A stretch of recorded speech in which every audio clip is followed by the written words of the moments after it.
Assalamualaikum warahmatullahi wabarakatuh. Hai teman-teman semua, perkenalkan nama saya Fea Grasta. Saya kuliah di Universitas Profesor Dr. Mustopo Beragama dan sekarang sedang duduk di semester 5. Jadi hari ini saya bakal menjelaskan dan sharing-sharing ke kalian semua kenapa saya ngambil mata kuliah public speaking yang tentunya diajarkan oleh ibu dosen cantik Budita Faisal.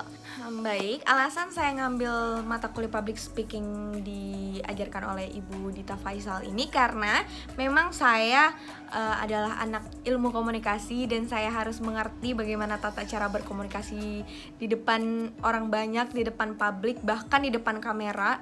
Saya ingin meningkatkan tingkat kepercayaan diri saya juga ngomong di depan publik, di depan kamera ataupun di depan masyarakat.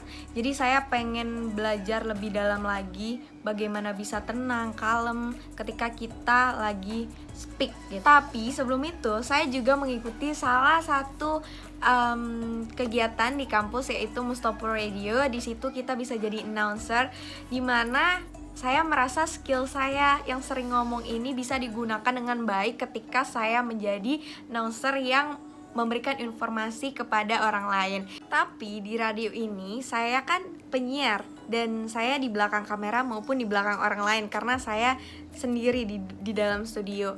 Nah, sekarang saya pengen banget belajar public speaking ini gimana caranya ngomong yang baik di depan orang banyak dan tentunya di depan kamera.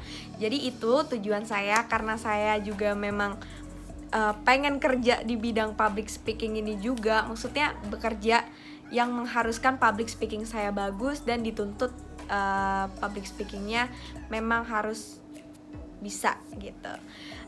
Selanjutnya saya bakal ngejelasin apa yang dijelaskan oleh Budita Faisal pada pertemuan pertama kemarin. Semuanya pasti tahu apa itu KBBI, Kamus Besar Bahasa Indonesia, bener banget. Tapi menurut Budita Faisal, KBBI itu ada singkatan lain, ada kepanjangan lain nih. Apa tuh?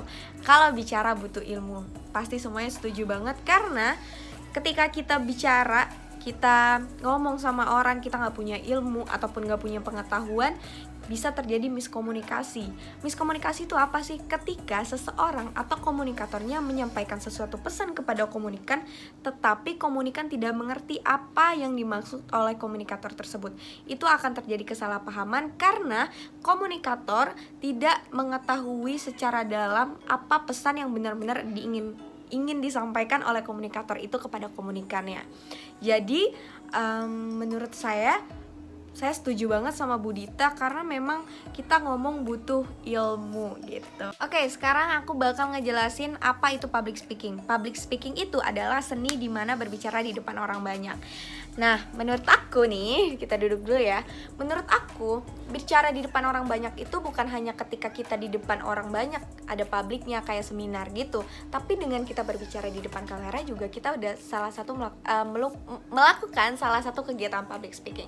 Saya berikan contoh, saya merupakan salah satu penjual online yang biasanya nge-review barang-barang yang saya jualkan itu di depan kamera yang akan saya upload di Instagram saya.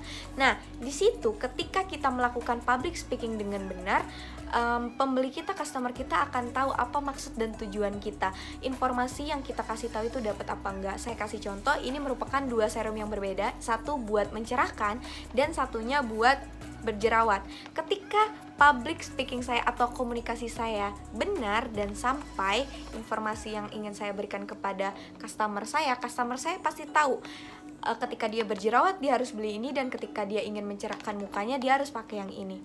Jadi itu adalah contoh kecil menurut saya bahwa public speaking itu diperlukan, bukan hanya saya sebagai penjual, sebagai marketing, tapi juga dibutuhkan banyak orang seperti dokter, guru, dosen atau pengajar lah ya, dan juga humas tentunya yang saya sekarang saya belajar gitu. Jadi menurut saya public speaking ini memang sangat penting. Public speaking ini sangat luas, dia bisa kelompok, nanti saya akan jelaskan setelah ini. Oke semuanya, jadi kita lanjut bahas public speaking. Jadi public speaking ini kita bisa gunakan dalam konteks yang pertama itu adalah komunikasi pribadi, seperti contohnya intrapribadi dan interpribadi. Ada komunikasi kelompok, yaitu ada kelompok kecil, kelompok besar, dan seperti organisasi formal seperti itu. Dan selanjutnya itu ada komunikasi massa, ada cetak, elektronik, dan daring. Jadi di sini di dalam konteks public speaking ini tuh terdapat paramida yang dibuat oleh Budita Faisal.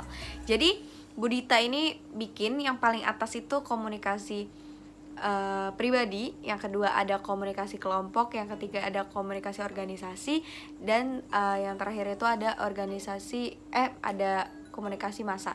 Jadi dari atas, jadi menurut Ibu Dita, ketika kita ke atas, paramidanya ke atas, itu semakin sedikit kita melakukan public speaking atau semakin sedikit kita menggunakan komunikasi. Sedangkan ketika kita ke bawah menuju ke komunikasi massa, itu artinya kita lebih banyak menggunakan public speaking. Konteks public speakingnya lebih besar.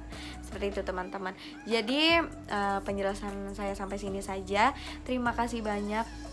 Minta maaf jika banyak kesalahan atau kekurangan dari apa yang saya jelaskan. Saya juga masih belajar. Semoga bisa diterima dan bisa dipahami. Saya pamit. Wabillahi taufiq wal hidayah. Wassalamualaikum warahmatullahi wabarakatuh. Bye.